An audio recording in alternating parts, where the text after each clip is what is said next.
Hey everyone, Dr. Allison here, and what I wanted to do is provide you an overview of the Netflix case study, in particular, question number 1 and the customer lifetime value question. The first, what I want you to know is that, again, if you approached it and it made sense, it was logical based on the case study, I gave you credit, okay, as long as your assumptions were fair and you had a straightforward idea about how to calculate it. The point of the case study, what they were trying to do was have you kind of look at the context of the case study, read through it, and determine what you believe is the attribution to revenue or sales or some of the costs associated. They didn't clearly spell it out because they wanted you to take what you know based on the case study and the business model of Netflix to make those assumptions. But today I'll help clarify some of that for you. In addition, what we're looking at here is how you would work up a net customer lifetime value calculation for that metric. There's something to be called that there's a top level customer value, lifetime value calculation you can do, which is a very straightforward one that you're doing in your final exam or in the Starbucks example that I gave you, where you're just taking the average purchase price times the frequency in which they shop over a time period, and that's your customer lifetime value. That right there is a quick way, especially from a marketing perspective, to calculate that, to use it and leverage it to make fundamental marketing decisions. But perhaps you want to go deeper into the cost variables, more like in financial analytics, to really get into the detail about even the costs to do business, right? And you want to do the net customer lifetime value calculation because there's a gross customer lifetime value versus the net, okay? So just in good old-fashioned financial analytics, that's how they're having you look at it here in this case study scenario. So first off, your revenues, right? Well, if you remember, the article went from 2001 to 2010. I have another slide here in a minute to show you through 2010 and the final calculations, the gross numbers, and then the final net numbers. But think of your revenue as your top line sales, right? These are broken out quarterly. So March is the first ending of the first month of Q1 2001. June 2001 is the end of Q2, and so on. 17 million, these are in your thousands. So in the first quarter of 2001, for example, we'll use this first quarter of Q1 column to walk through this. $17 million was your revenue, and that's based off subscription. So subscription is going to be how they track and what they consider as sales or revenue for their business model, right? Pretty straightforward. Then there's obviously costs associated, 9.4 million, 2.8 million, 3.8 million of a business that you have to operate within, okay? So what it means is that overall there is different costs of subscription. Perhaps it's the service, perhaps it's a provider that they're working with, third party. Fulfillment expenses, there was a while that they were using DVDs, so to fulfill and ship out DVDs. Perhaps now fulfillment could even mean, subscription based services for, platforms, technology, and development. So any costs associated to operate the business. All right. And there's a difference between the operational cost to run the business versus the marketing costs to acquire customers, what the second section down here is about. All right, so I want to make sure you first know that this top section here is truly just subscription sales, which is revenue, and then the cost of doing business, technology, third-party fees, etc.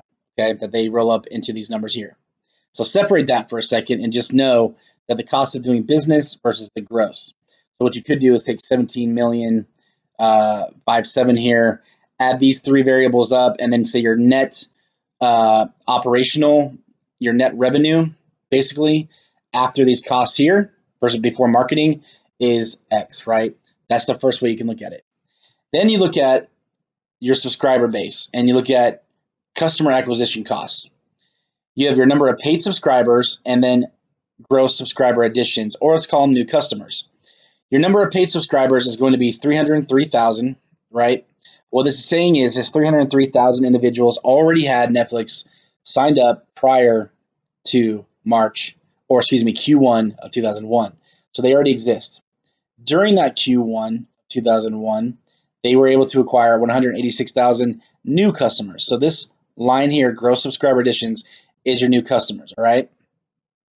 So if you add those two together, 303 and 186, that's 489.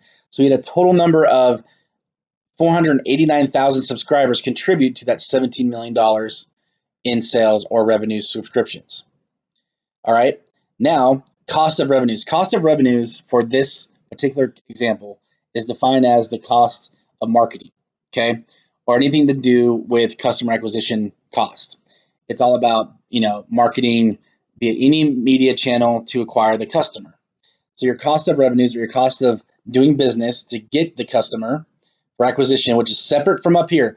These are operational. These are the more how to operate those subscriptions, how to operate your business.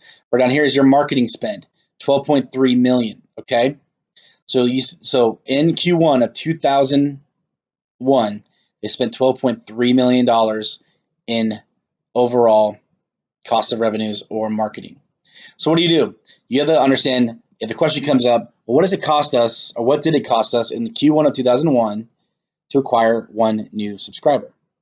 Calculation is very simple.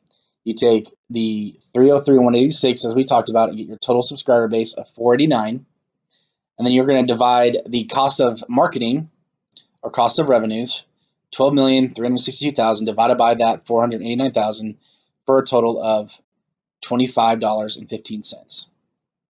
On average, it costs to acquire a customer $25.15 or 25.15, excuse me.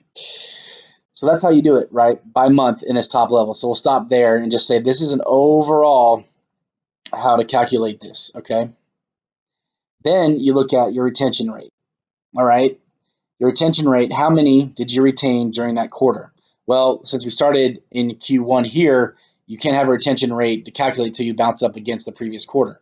So going quarter to quarter now, we'll look at June or Q2 compared to Q1 2001 and say we retain 72% of those at current base, right? 72% of the subscribers that subscribed and paid last month paid this month, all right, and we're active. Then you look at these calculations here, we're a little bit more spelled out. Your gross margin is your revenue minus cost of subscriptions minus fulfillment. That's a 13.05. Your retention costs, and then you have this thing called a multiplier, net margin, customer lifetime value equals your net margin times your multiplier, okay, your acquisition rate, and then customer lifetime value. So take this formula here, and this is how you get your customer lifetime value.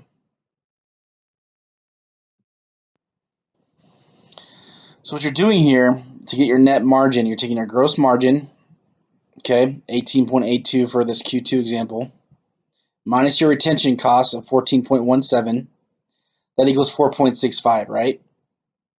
Your customer lifetime value is your net margin, which is your 4.65, times the multiplier of 2.97, and then what you do, you take that with your acquisition rate, and then you get your final customer lifetime value. Okay, so this is the overall formula you want to follow to get that calculation. And then what happens on the next slide, we'll talk to you about how they total it up for the end of your look. So they do it quarterly, as you can see, quarter over quarter. And then what they do is they do the annual. This right here, December 11, is going to be your final quarter assessment, okay? So where did you end up at the end of this calculation? So what you'll do is you identify your time frame.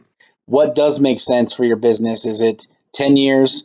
And they determine 10 years. So after they do their quarterly calculations, okay, they say, all right, based on quarterly calculations, and 10 years is our lifetime value for a Netflix subscriber, we can say that these are our overall final numbers for the customer lifetime value, okay?